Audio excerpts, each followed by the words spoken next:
के गुरु रामलाल महाप्रभु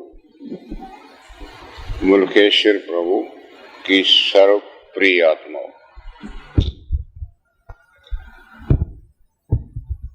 गुरुदेव सभी के लिए एक महान शक्ति प्रदायक होते हैं, सहायक होते हैं, गाइड होते हैं, रक्षक होते हैं और भी अनेक प्रकार की अनुभूतियां, ज्ञान कला, ध्यानेश करना, आपके संस्कारों को दग्ध करना, ये उनका एक विशेष अपना ही स्वभाव होता है। आप और हम जानते हैं कि भगवान राम चक्रवर्ती राजा के सपुत्र थे।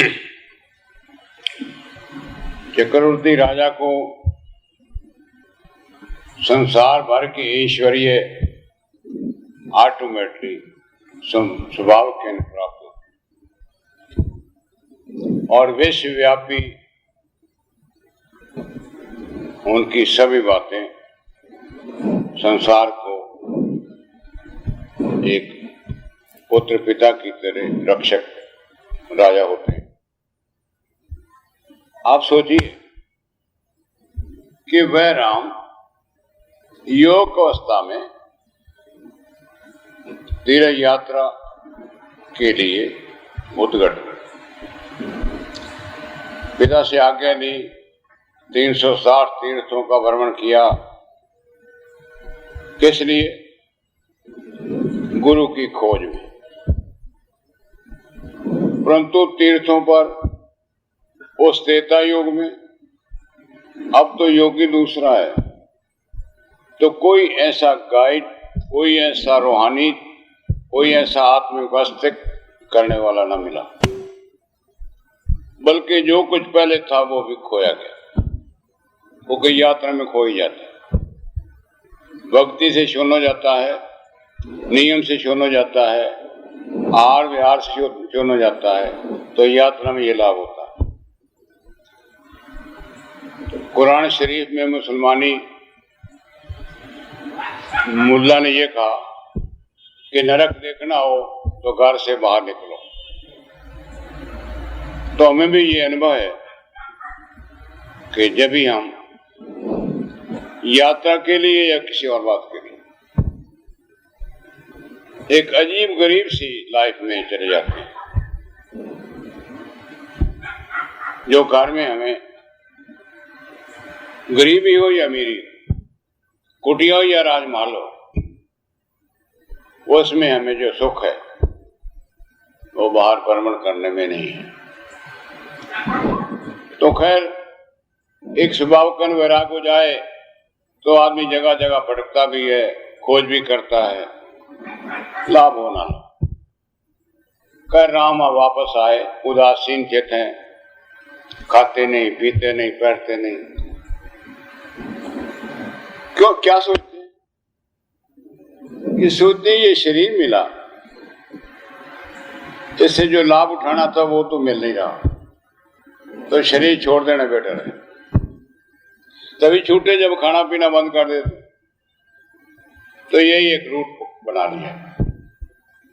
अब दशरथ राजा का पुत्र है, सारे राज में पकती नहीं है, कोई नींद नहीं आती किसी को, बड़े परेशान है कि ये क्या हो गया। और राजा भी सोचता है कि शायद इसने कोई पार बूटी या किसी महात्मा ने इस पर प्रभाव डाल दिया है। खैर वो तो क्या था, आखिर में वही बात हुई कि जहां कोई न सुलझाए गुरु सुलझाए।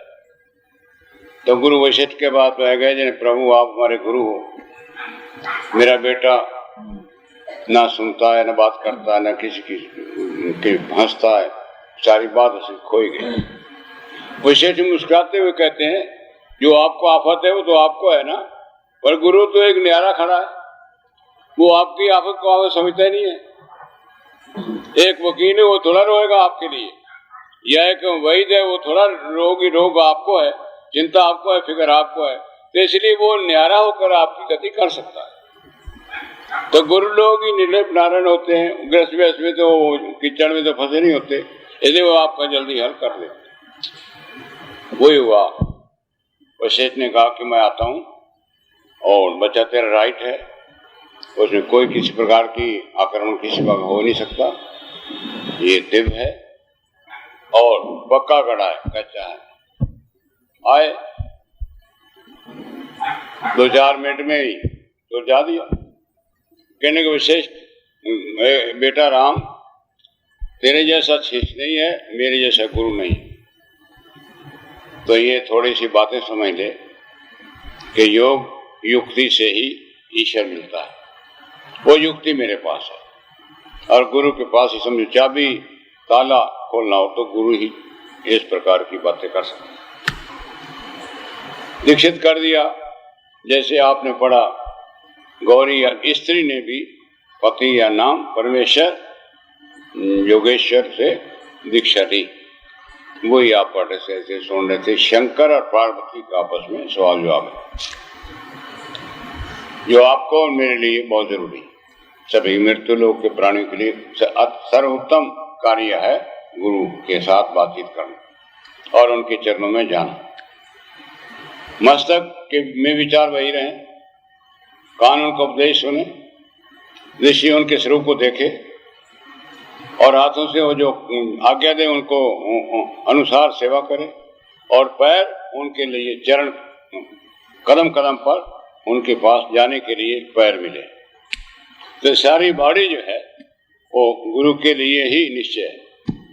यदि कोई इसका दुरुपयोग करता है तो उसका फल भोगता है, जन्म जन्मांतरों के चक्कर में आ जाता है और निकालने वाला कोई नहीं होता। तो गुरु ही अब आप हमारे लिए समर्थ होते हैं और हर प्रकार के लिए वो आपकी, ये तो गुरु महान है। विश्व के अंदर अष्टांग योग का मालिक है नहीं, पहले नहीं हुआ। आपके अंगों को सुरक्षित करना, मल रहित करना, ये जरूरी है। आज बताइए, आप भी, मेरी भी 3 कम 80 उम्र है, आप भी जितने सज्जन बैठे हो, कभी आपने ये सुना है कि बिना दवाई, बिना ऑपरेशन, बिना इंजेक्शन और बिना किसी और इलाज के आदमी ठीक रहे? पशु तो रह सकते हैं और रहते होंगे, परंतु जो मनुष्य है ये नियम तोड़ देता है, संयम तोड़ देता है। जिसने नियम और संयम तोड़ दिया वो किसी काम का नहीं रहता, ना वो स्त्री के लिए, ना वो पति के लिए, ना वो बच्चों की सुरक्षा के लिए, ना वो गुरु के लिए, ना वो भगवान के लिए। क्योंकि चरक ऋषि कहता है कि शरीर के अंदर जब मल रुकेगा तो तब रोग आएगा। मस्तक का मल सिर की पीड़ा, नासिका का मल पारिपस हड्डी बढ़ जाना, कान का मल बहरापन हो जाता, दांतों का मल पयोरी हो जाता, यानी यहीं भी लंग्स में टीबी हो जाती है। पेट में दोष हो जाए तो अनेकों रोग पैदा हो जाते हैं, हार्ट अटैक, ब्लड प्रेशर और सो से। और गुर्दे के डिफेक्ट जो आपको पता ही है, हम स्त्री पुरुष जानते ही नहीं है कि इसका किस प्रकार से उपयोग करना, कुछ पता नहीं। अंधाधुंध करते चले जाते हैं, हम बिगाड़ बैठते हैं, अपने अंग हमारे लूज हो जाते हैं, एक दूसरे से हमारी नफरत हो जाती है, हम एक दूसरे को शत्रु समझते हैं और शत्रु होता ही है। अगर कामी पुरुष स्त्री होगा तो वास्तवतः वो एक दूसरे को नष्ट करने के लिए पैदा होते हैं। इसलिए गुरु आपको रास्ता बताता है। गृहस्थ कोई माड़ी चीज नहीं। वैशिष्ट गृहस्थी हुए, विश्वामित्र गृहस्थी हुए, राम गृहस्थी हुए, कृष्ण गृहस्थी गृहस्थ में चलता है और गृहस्थ में जीवन जो है वो बढ़िया सबसे होता है। तो राम ने गुरु बनाया, कृष्ण हमारे जगत गुरु, सारे विश्व में व्यापी और महान योगी। वरदानंद महाप्रभु श्री रामलाल पार ब्रह्म अनाथनाथ।